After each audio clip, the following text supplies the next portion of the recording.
Hi, welcome to our channel where we share the most intriguing stories. When Lucas Maddox bought a secluded lakeside cabin to escape the chaos, he expected peace. What he got was war. A ruthless HOA, a power-hungry woman named Karen, and a fight for land, freedom, and survival. This isn't just a property dispute. It's a battle for the soul of independence. I pulled up the gravel road just past noon, my old Ford pickup rattling with every bump, the trailer groaning behind me like it was just as tired as I was. The dog in the passenger seat, Bentley, my stubborn old Labrador, gave a disapproving huff as if to say, "This better be worth it." We crested the final hill, and there it was, the cabin. No, not a cabin, my cabin. It sat nestled right at the edge of Pinefall Lake, a weathered old ranger's outpost, half swallowed by trees, with its dock bones barely clinging to the shoreline. There was moss on the roof, a nest of squirrels in the porch eaves, and I swear the outhouse looked at me funny. But to me, it was perfect. I cut the engine and sat there a moment, breathing in the air. Pine, damp earth, and silence. Real silence. Not city silence, where you can still hear your neighbor sneeze through drywall. This was earned silence. I stepped out and stretched, my boots crunching on gravel, a cool breeze rustling through the trees like they were whispering, "Welcome home." Bentley leapt out, sniffed a bush, and peed on it like a landowner marking territory. Fair enough. I made coffee first. Priorities. Portable stove on the porch, propane hissing, a chipped enamel mug from my glove box. As the water boiled, I walked the perimeter. Each of the 4 geodetic boundary markers was right where they should be, flagged and stamped. I had GPS pins on my phone, printed coordinates, a notarized copy of the land deed, auction confirmation from the Department of Natural Resources, and a USB drive in my pocket with everything backed up twice. I wasn't just prepared, I was legally bulletproof. Or so I thought. The coffee was just starting to brew when I heard the tires, big ones, angry ones. A screech of rubber on gravel echoed through the trees like a warning shot. I turned around slowly, still holding my mug, and saw a shiny black SUV barreling up the road like it was owed the right of way by God himself. It stopped abruptly just outside my new gate, the kind that didn't even have time to rust yet. The SUV had a magnetic logo on the side, Echo Shores Reserve HOA, of course it did. The driver's door flung open with the kind of force that screamed, "Power trip," and out stepped a woman in a cream-colored pantsuit that looked like it cost more than my truck. Blonde bob, clipboard, HOA lanyard swinging like a badge. 2 men climbed out behind her, both wearing matching embroidered polos and squints that smelled like compliance audits. She didn't walk. She marched. "You are on land controlled by Echo Shores HOA," she barked. "Not even a hello. Structures of this type are not permitted. You are to cease all activity and vacate the premises immediately." I stared at her a second, then looked down at my mug like maybe I'd missed a hallucinogen packet in the coffee. "Pardon?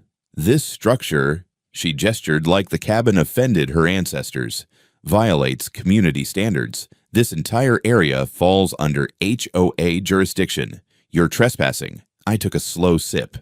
"Ma'am," I said carefully, "this property was state-owned until 2 years ago. I bought it through a public land auction last month. I have documentation, coordinates, and border markers verified by a state surveyor.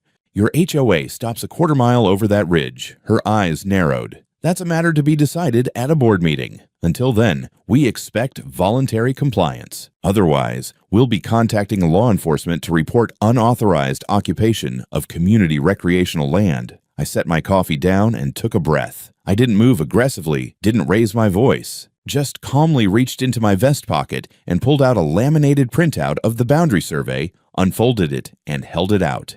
"See this line here?" I pointed. "This is the legal edge of your HOA zone. And this," I tapped the red highlighted section where the cabin stood, "is me. This land is mine. You're not just wrong.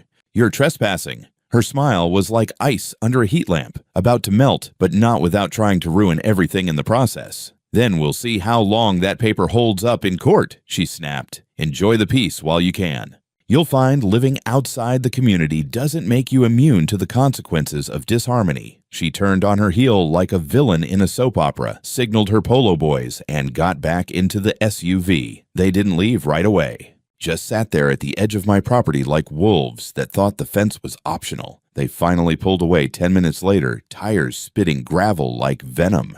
I stood there in the quiet, the lake glinting behind me, birds chirping like nothing had happened. But something had. That wasn't just a bad neighbor. That was the HOA queen bee, and she had her eyes on my hive. I didn't sleep much that first night. Not from fear. Hell, I've camped in bear country with nothing but a knife and a thermos, but from that creeping sense of what the hell just happened. I kept replaying the encounter with Karen in my head, her smug tone, the way she tossed around jurisdiction like it was hers to assign. People like that didn't bluff. They believed the world owed them obedience, and if it didn't kneel fast enough, they started kicking. So I wasn't surprised when the cops showed up the next morning. They rolled in around 9, a blue and white sheriff's department SUV rumbling up my road a whole lot less aggressively than Karen's tank. I stood on the porch, arms crossed, mug in hand. Same enamel one from yesterday, though this time it was full of bitter black resolve. Bentley barked once and then sat beside me, tail thumping in warning. The deputy was young, maybe 30. Name tag read Deputy Carson. He stepped out, adjusted his belt, and gave me the kind of look you give a guy holding a shotgun and a scone at the same time. Curious, but ready to duck. "Morning, sir. You Lucas Maddox?" I nodded. "That's me.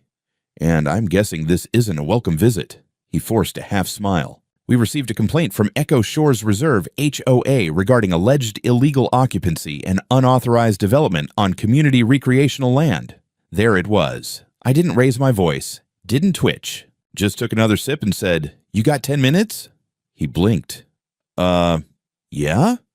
I turned and walked inside. Bentley followed. I could hear the deputy's boots crunch behind me a moment later. I grabbed my laptop, fired it up on the kitchen island, and popped in the USB stick I'd prepared for exactly this scenario. Not because I expected this exact thing, but because I've dealt with bureaucrats. Never go to a knife fight without a damn map and timestamps. I brought up the survey data first. Satellite overlays, the GPS stamped images, the old Ranger parcel lines, then the transfer deed from the Department of Natural Resources. Then the auction receipt, notarized, with state insignia watermarked right across the top. Deputy Carson leaned in, whistled low. "This is a lot more organized than I expected."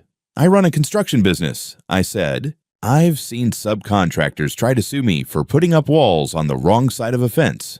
I come prepared." He chuckled under his breath, then grew serious. "Okay, look, I'm not here to give you trouble. We have to follow up when someone files a formal complaint. That's all this is, and what exactly did they say I was doing? Constructing an unauthorized structure on protected HOA recreation land, possible environmental disruption, and," he checked his notepad, "potentially armed and hostile. I couldn't help it." I barked a laugh. "Hostile, huh?" He gave me a wary glance. "Are you armed?" "My shotgun is locked in a safe. I'm not a maniac." Carson nodded. "That's good enough for me." He paused. "Can I take pictures of the documents?" "I'll attach them to the report." "Sure. Take the flash drive." "Hell, I've got backups." He scanned a few more files and then stood straight. "All right, Mr. Maddox. Far as I can tell, this is a civil dispute, and frankly, you've got every right to be here. No grounds for charges. I'll file this and advise them not to waste department time." I nodded. "Appreciate it." He was halfway to his car when he turned and added, "One thing, though, if they escalate, don't handle it alone. Call us. I've got cameras going up this week. They pull anything else, you'll have a movie." He left. No sirens, no citations, just gravel crunching under tires and dust hanging in the air like judgment. Later that afternoon, I got an email alert. My business's contact form, usually full of client inquiries or spam from Russian SEO bots, had a new message. Subject: Unauthorized structure, Echo Shores Review. Message: You are not exempt from our bylaws. This is not over.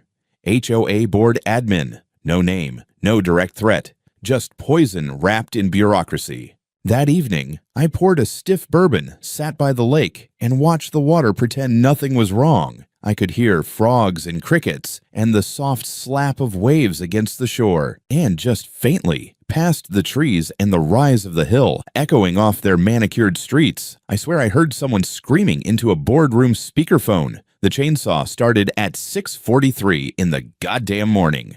I was still in bed, halfway between a dream about fixing the dock and one about strangling my old drywall supplier when the engine's snarl cracked through the silence like a gunshot. Bentley was up before me, barking like a demon, claws scraping across the hardwood as he bolted to the door. I threw on jeans, didn't bother with socks or a shirt, and stumbled onto the porch barefoot and pissed. 7 people stood at the southern boundary of my property. 3 of them had hard hats and neon vests. 2 held laminated maps. 1 operated a chainsaw like it owed him money. The last held a damn megaphone. "Sir," the man with the megaphone called, "for your safety, please return to your dwelling." This is an authorized safety clearance under EchoShore's HOA Ordinance 42. "Authorized by who?" I shouted back, walking toward them fast. One of the hard hats raised his hand. "We're performing a mandated safety pruning operation. There's an unstable tree encroaching on the community buffer zone. There's no community on this side of the ridge," I growled, stopping just short of the invisible boundary. "You're on private land." "My land. We have orders, sir," one of them said, barely looking up from his clipboard. That's when I saw the printed header, EchoShore's Reserve Environmental Stewardship Committee. Sounded official as hell. Only problem? It didn't exist on any registered state database. I glanced at the chainsaw guy, who was eyeing a perfectly healthy cedar like it had cussed at his mother. "Cut that, and we'll have a real problem," I warned. "We've been empowered to enforce shoreline safety compliance. You're violating—" "I don't give a damn what Karen told you." He froze. "Yeah, I said her name. Unless one of you has a county-issued warrant, a forestry permit, or a signed court order, you're trespassing," I continued. "You've got 10 seconds to pack up." One of them tried to push past me, muttering something about non-cooperation. That was a mistake. Bentley lunged before I could even blink, teeth bared, growling so deep it shook my chest. The guy stumbled back, tripping over his own boots and nearly falling into the bushes. I stepped up, calm but done pretending. I walked back to the porch, opened the gun locker behind the door, and brought out the 12 gauge. Didn't even chamber a shell. Just set it down against the porch rail, barrel pointed skyward, camera already rolling from the motion sensor above the door. "This is your official warning," I said loud and clear. "I have video and audio recording. This land is protected by state and federal law. You cross this line again, I press charges. Keep testing me, and I'll add attempted forced entry to the list." They hesitated. One guy was clearly ready to bolt. Another looked at the tree like maybe it wasn't worth it. But then one of the clipboard holders, trying to save face, marched forward and shouldered me. That was the spark. Bentley went for him. I grabbed his collar, pulled him back, but it was enough for chaos to break loose. The guy who got pushed, he tried to grab Bentley's leash. Another swung a clipboard at the dog. I shoved him away, and suddenly fists were flying. A chainsaw dropped and spun uselessly in the grass, and 2 of them crashed into the underbrush like drunk squirrels. It lasted maybe 15 seconds. Then sirens. I don't know who called them. Maybe a neighbor, maybe one of the idiots themselves. But when the sheriff's SUV screeched up the drive again, I already had the video paused at the perfect frame. The moment one of their boots crossed the survey flag. Same deputy as before. Carson. He stepped out, looked at the disheveled mess of sweaty men, dropped equipment, and my bare chest covered in scratches and said, "You've got to be kidding me." I handed him the flash drive before he asked. This one's labeled Assault and Lawn Drama. He spent the next 30 minutes taking statements, separating the morons, calming Bentley with a dog treat, and taking photos of the damage. Fence wire was bent. One of the old oak roots got clipped. Nothing catastrophic, but it wasn't just noise now. This was tangible. Before leaving, Deputy Carson pulled me aside and said, "This isn't just neighborly harassment anymore. You're in assault territory now." "I'd suggest filing charges. I intend to," I replied, "and I'll be adding HOA to the list. If they sent those guys, they're liable." He nodded, already annoyed. "You're not the first to say that." That night, I didn't sleep either. But this time, it wasn't stress. It was strategy. I wasn't the kind of guy who enjoyed lawyers. Nothing against them. Hell, I'd hired a few in my day for zoning permits and contractor disputes, but they always made me feel like I needed to check my pockets after every meeting. That said, by the time I'd washed the blood off my knuckles and iced Bentley's shoulder, he took a flying clipboard to the ribs. I knew it was time to law the hell up. Her name was Evelyn Thorne. Land use specialist, former state attorney, sharp as a tack, and about as warm as a cactus in winter. We met in the back corner of a tiny law office with wood paneling that hadn't seen a stain since the 80s. She wore a suit like she was expecting to walk into court mid-sentence and win before the judge blinked. I laid everything out: the deeds, the survey maps, the police reports, the incident footage. She didn't say much, just kept flipping pages and muttering things like, "Jesus," and "These people really think they're a government." When she finally spoke, it was the sound of gears clicking into place. "We're going to crush them." "I'm not looking for a war," I told her. She smiled. "You already got drafted."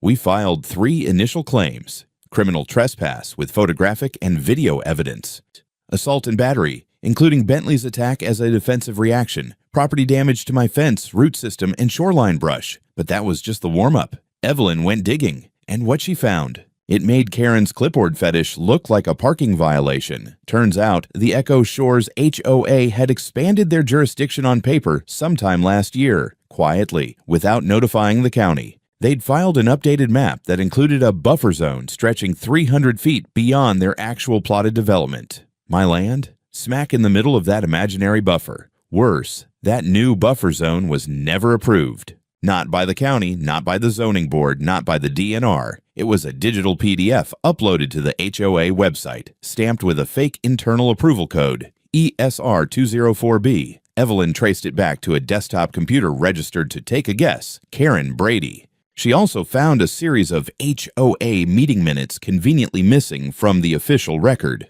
The paper copies had references to acquisition of Lakeside asset for community enrichment. One even had a handwritten note in the margin: "Maddox's cabin ideal site for future pavilion." Yeah, real subtle. While Evelyn was gutting their administrative files, I was working my own angles. I filed a formal complaint with the State Department of Homeowner Associations. They launched a preliminary inquiry within 48 hours, and one of their compliance officers, a woman named Missy, who looked like she'd sued her own uncle for noise violations, showed up at Echo Shores with a clipboard and a smile that could slice granite. Karen wasn't happy about it. I know because Missy forwarded me the HOA's formal response, which included the phrase, "We believe the claimant is confused about property lines due to outdated cartography and personal emotional distress." Yeah, okay. Meanwhile, more neighbors came forward, some anonymously, some not. A guy who lived on the other side of the ridge said Karen once fined him $500 for parking his boat trailer. Crooked, a single mother, said she got a formal notice because her kid's sidewalk chalk was a visual nuisance. These people were done playing nice. By the end of the week, Evelyn filed a civil lawsuit in district court against the Echo Shores HOA and Karen personally. The charges included defamation, fraudulent jurisdiction expansion, malicious misuse of authority, endangerment, and negligence. But the cherry on top?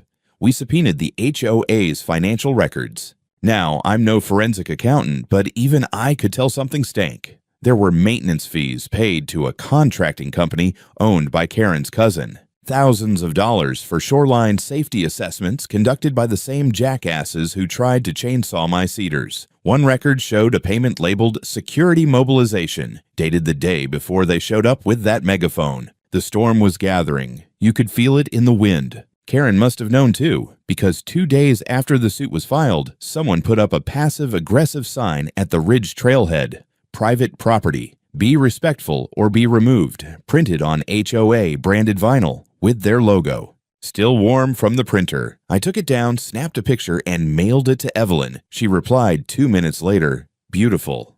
Keep the sign." It's evidence now. The thing about bullies is when you punch back and they realize you're not going down easy, they stop playing by their own rules. They start making new ones. The lawsuit hit Echo Shores HOA like a pipe bomb in a porcelain shop.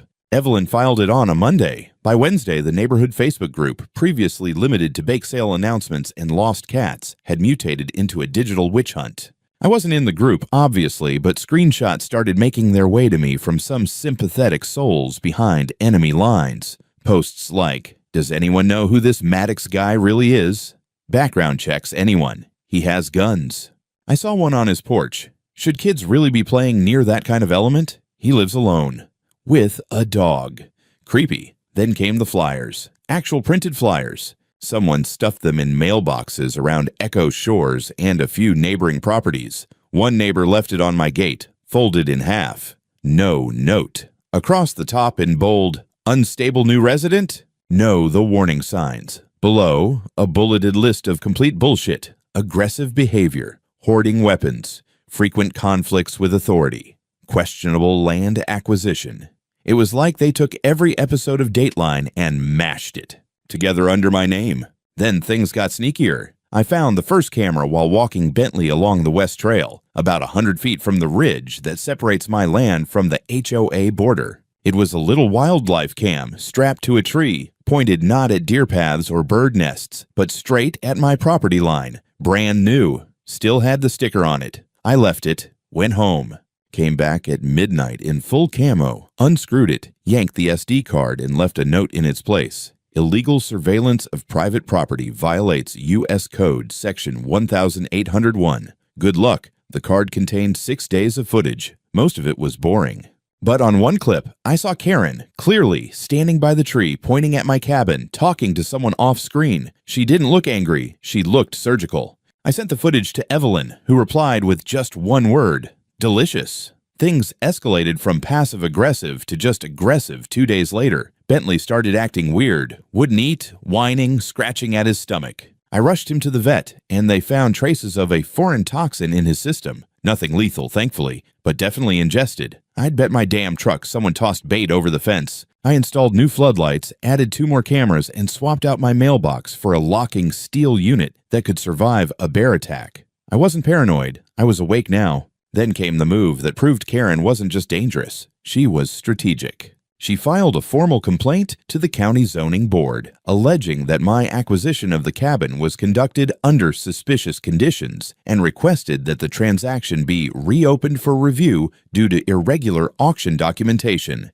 She was trying to invalidate the sale itself. Like if she couldn't beat me in court, she'd just rewrite history. Evelyn, of course, had a full aneurysm in legalese. Not only is that nonsense, she snapped over the phone, but if they do open a review and we prove she knowingly submitted false allegations, we add perjury and abuse of process to her charges. This woman is digging her own grave with a golden shovel, but it wasn't just legal now. It was personal, psychological. My inbox was flooded with spam. I started getting robocalls from non-existent debt collectors. One email said my business was being reported to the Better Business Bureau for fraud. Another claimed I was under federal investigation. They even tried to review bomb my company. My website, my Google business page, suddenly all full of 1-star reviews from customers who never existed. Contractor never finished my garage.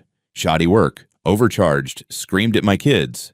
Showed up drunk and reeking of fish. Fish? Evelyn and I documented everything. Screenshots, timestamps, metadata. We filed defamation reports, requested subpoenas for IPS. I hired an IT guy named Jordan, freelancer, works out of a van, probably legally invisible, who scrubbed my online presence clean in 48 hours and set up alerts for any future bullshit. But the kicker was the HOA's emergency board vote. Apparently, they held a closed-door session to pass a motion allowing temporary security enforcement actions for volatile edge zone properties. It was vague as hell, probably on purpose. I got a copy of the internal memo from a source I didn't even know I had. A woman named Sharon, an HOA board member who clearly had second thoughts about the direction things were going. She emailed me anonymously. I didn't sign up for this. They're out of control. If you need testimony, I'll come forward. But be careful. They're getting desperate, Bentley, and I sat on the porch that night, shotgun across my lap, watching the tree line. Somewhere in that darkness, I knew someone was still watching me, but they weren't the only ones anymore. Now I was watching back. I woke up to the smell of smoke. Not campfire smoke, not someone burning leaves smoke. This was darker, acrid, sharp with chemicals and char. The kind of smell that says something is wrong before your brain finishes the sentence. Bentley was already at the window, barking like mad. I grabbed the shotgun, barefoot again, heart thudding, and rushed outside. The boathouse was on fire. Flames licked up the far wall, snapping through dry cedar like it was kindling. One side had already collapsed, and a piece of the roof sagged like melting cardboard. Sparks jumped into the black sky, catching the breeze and dancing over the lake like fireflies possessed. I didn't panic. I went cold. I sprinted to the lake pump, grabbed the emergency hose line I'd installed that first week, and started spraying down the surrounding trees, then the cabin's rear wall. I knew I couldn't save the whole boathouse, not with a single hose and lungs full of smoke, but I could stop it from spreading. I had to. By the time the fire department arrived 20 minutes later, bless their sleepy rural hearts, I had the blaze mostly contained. A full corner was gone. The aluminum canoe I'd bought secondhand was just a puddle. But the cabin, the dock, the trees, still standing. The chief, a heavy-set guy with eyes like burned-out coals, walked over and said, "You're lucky." Another 10 minutes, and this would have taken the whole side of the lake. I looked at him, eyes watering, shirt soaked, and said, "This wasn't luck. We found the gas can behind the boathouse, old, dented, no fingerprints. But there was a trail, tiny splash marks leading from the tree line, and a boot print in the mud. Women's hiking boot. Size looked about right. I didn't say Karen's name out loud. I didn't have to. The look I gave the fire chief said it for me. He radioed in a report. I called Evelyn. "Attempted arson," she repeated, her voice sharper than I'd ever heard it. "Oh, she's done. She's absolutely done.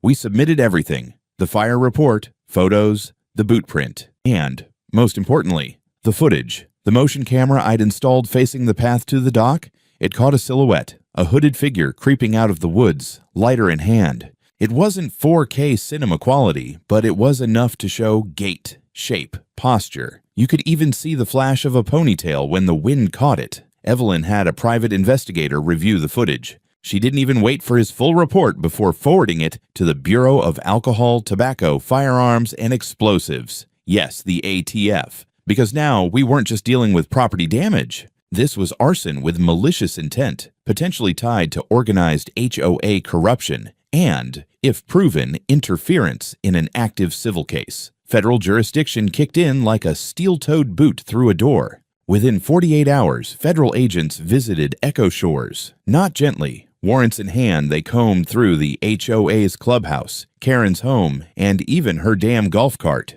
They found backup drives with digital maps of my property, marked with notes like potential event space and HOA annexation, multiple fake internal memos referencing shoreline jurisdiction, -A binder labeled compliance strategies, which included photos of my cabin, annotated with things like noise citations, visual disruption, and, I kid you not, remove or absorb. -A flash drive titled Project Clean Sweep, password protected. A TF cracked it in 3 hours. Karen was arrested on Thursday. She didn't scream, didn't flail, just stood on her porch in a coral sweater set, arms crossed, mouth tight. Like she still believed it was all some misunderstanding that would sort itself out once the peasants remembered their place. But it didn't stop there. 3 other HOA board members were brought in for questioning. One flipped almost immediately, admitting they knew Karen had an aggressive plan for property consolidation and that the patrolling crew from earlier paid under the table, funded by HOA dues without member approval. The financial records Evelyn subpoenaed weeks ago suddenly took center stage. Turns out, over $60,000 in special assessments had been rerouted through dummy accounts and used for Karen's little HOA militia, landscape sabotage, and God knows what else. It was a house of cards. One spark, and I wasn't just talking about the fire, was all it took to bring it down. That night, I stood by the charred remains of my boathouse, arms crossed, breathing in smoke and justice. Bentley sat next to me, tail thumping against the dirt, eyes watching the ridge. The silence wasn't peaceful anymore. It was loaded, like the forest was waiting for the next move. Only this time, I wasn't alone. I had the law, and I had receipts. The courtroom smelled like cold coffee and disinfectant. I sat at the plaintiff's table, tie choking my neck, palms flat on a thick stack of files. Evelyn stood beside me, pacing like a panther in heels, laser pointer in hand, eyes sharp enough to cut drywall. Across the room sat Karen. No more pearls, no clipboard. Just a beige blazer that tried to scream, misunderstood civic leader, and failed miserably. Her lawyer, some sunken-eyed HOA defense hound flown in from Portland, looked like he was trying to defend a bear trap filled with dynamite. The trial had been fast-tracked. Public safety risks, federal crimes, active fraud. The judge wanted it off his desk before someone else tried to light my house on fire. The courtroom was packed. Locals, reporters. A few familiar faces from Echo Shores who looked like they'd aged 10 years in 3 weeks. Evelyn opened with precision. She laid out the timeline, The fake buffer zone, the fraudulent HOA documents, the repeated trespassing, the environmental violations, the defamation campaign, the physical assault incident, and, of course, the attempted arson. She presented maps, photos, surveillance clips, and the pièce de résistance, the flash drive labeled Project Clean Sweep. I watched the jury when that one dropped. Half of them leaned forward. One woman actually gasped. It was a full PowerPoint presentation made by Karen herself, detailing how to neutralize outlier properties around Echo Shores for community harmony. The language was chilling. Phrases like gradual legal absorption through aggressive complaint filings, disruptive ownership equals candidate for soft pressure displacement, escalation protocol, step 3, code enforcement and reputational compromise. It wasn't a strategy. It was a damn war plan. Karen's defense tried to claim it was a thought exercise, a draft proposal never meant for execution. But then we pulled up the payment logs, the security team payroll, the contractor invoices tied to her cousin's shell company, the off-book HOA expense memos. Then Evelyn called the surprise witness, Sharon, the same board member who'd warned me weeks ago. She walked into that courtroom in a modest floral dress, but when she took the stand, her voice had steel in it. She told the jury how Karen manipulated board votes, how she threatened dissenting members with fines and social exclusion, how she held secret meetings to discuss containment options for me, how she diverted HOA funds to personal use and enforcement experiments. By the end of Sharon's testimony, the room was dead quiet. Then Evelyn pulled out the final nail. A forensic report confirming that the HOA maps submitted to the county zoning board, used in Karen's attempt to reverse the land sale, were digitally altered, stripped of metadata, and uploaded from a personal IP address registered to Karen's home. Router. It was over. The judge didn't even let it drag. He read the verdict like he was throwing rocks in a pond. Guilty. On multiple counts. Fraudulent misrepresentation, malicious prosecution, attempted coercion of property rights, falsification of legal documents, organization of illegal private enforcement, attempted arson. Karen Brady was sentenced to 14 years in prison with no possibility of parole for at least 7. But that wasn't all. The court ordered the immediate dissolution of Echo Shores HOA. Its funds were frozen, assets liquidated. Every homeowner got a letter within the week. Your HOA has been terminated by court order due to systemic abuse and criminal activity. They were free. Some celebrated. Others panicked, unsure what life would look like without Karen micromanaging their lawn height. But for the first time in years, people had a say again. Democracy had bulldozed the dictatorship. As for me, I walked out of that courthouse not with swagger, but with relief. The kind that settles into your spine and reminds you what peace actually feels like. On the steps outside, Evelyn shook my hand. Told you we'd crush them. I nodded. You did. And now I've got about 50 feet of scorched shoreline to rebuild. She smiled. Good thing you're a builder. We parted ways just as a reporter rushed up asking for a statement. I gave them a quote. Then I went home. It took 6 months to rebuild the boathouse, not because it was big or complicated or because I didn't know what I was doing, but because I refused to rush it. I wanted every nail, every board, every shingle to be mine. No contractors. No permits I didn't ask for. Just me, Bentley, a stack of cedar planks, and the quiet lap of Pine Fall Lake. The new dock was wider, stronger. I added a built-in bench at the end facing west, so I could watch the sun drown behind the tree line every evening with a beer in one hand and the dog snoring at my feet. I even mounted an old ship bell beside the door of the new boathouse, salvaged from a flea market in Coeur d'Alene. I rang it the day I hammered in the last nail. Victory Bell. Across the ridge, Echo Shores looked different, less pristine. The uniform flower beds had grown wild. A few fences were leaning. Some folks moved out, tired of the spotlight. Others stayed and seemed almost relieved. I caught one of the former board members walking his poodle along the trail once. He nodded at me. Nothing more, but it was the kind of nod that says, "You were right, and I'm glad I didn't end up in court with her." Karen, still locked up in Boise. Last I heard, she was trying to appeal, citing psychological distress caused by excessive civic responsibility. I almost choked on my coffee when I read that. The land itself felt different too, safer. Not just physically, I doubled the security system, installed motion lights, and added a few trail cams with night vision, but spiritually. The air was lighter. The woods felt like they breathed easier without clipboards lurking in the shadows. One morning, I built a sign and mounted it to a cedar post near the edge of the property line. Private property, legally owned and defended. No HOA. No exceptions. Below it, I bolted a second plaque. Just 6 words.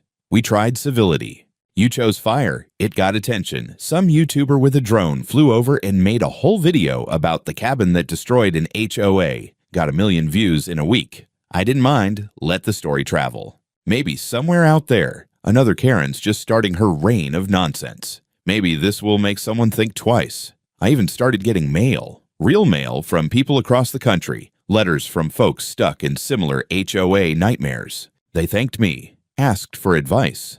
One guy sent a photo of himself holding a sign that said, "Echo Shores No More," from his own front lawn in Ohio. That gave me an idea. So I started something. The Freehold Initiative. A small nonprofit aimed at helping private landowners navigate and fight against HOA overreach. I ran it out of the cabin. Simple website, volunteer lawyers like Evelyn, a hotline, free consultations. Within weeks, we had calls from 7 states. Apparently, what happened here wasn't rare. Bentley got older, grayer, slower, but he still patrolled the trail like a one-dog army. Every stranger got a bark. Every rustle in the bushes got a side eye. When people asked if he was dangerous, I'd say, only if you come with a clipboard. One evening, a boat drifted up to the end of my dock. Small, aluminum rental number still painted on the side. 3 people in pastel polos sat inside. I didn't recognize them, but I didn't need to. The posture was enough. Upright, judgy, like they were trying to decide whether the lake was too reflective for their taste. I stood at the end of the dock in full camo, mug of black coffee in one hand, shotgun slung over the other shoulder. They didn't say anything. I didn't either. After a long pause, the boat turned around and drifted away without a word. Bentley watched them go, tail thumping once. I scratched his ears and muttered, "That's right, boy. This shore's closed."